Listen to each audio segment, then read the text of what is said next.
Nga Drejtoria për Punë Hidrometeorologjike, Maria Fletkovska Atanasova, meteorologe kujdestarie, ka njoftuar se moti nesër do të jetë i ndryshueshëm me vranësira dhe me periudha me diell. Sipas saj, në rajonet malore kryesisht do të ketë kushte për rreshje të përkohshme të shiut dhe se do të ketë erë mesatare në vend me erë të fortë nga drejtimi verior. Atanasova gjithashtu shtoi se temperatura maksimale do të jetë në intervalin prej 8 deri në 16 gradë Celsius.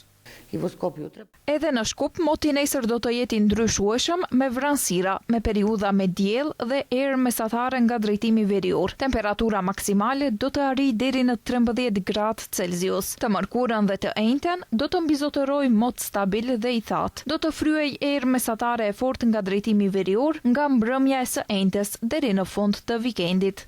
Atanasova theksoi se në ndikimin e aktivitetit ciklonik do të vijojë periudhë motit jo stabil, me rreshje lokale të shiut, të cilat siç tha ajo në disa vende do të jenë më të dendura, ndërsa do të ketë edhe paraqitje të bubullimave të rralla. Në male dhe në vende më të larta, të rreshurat e shiut do të kalojnë në të rreshura bore, kurse të enjten dhe të premten paradite pritet të fryjë erë fort kryesisht nga drejtimi jugor.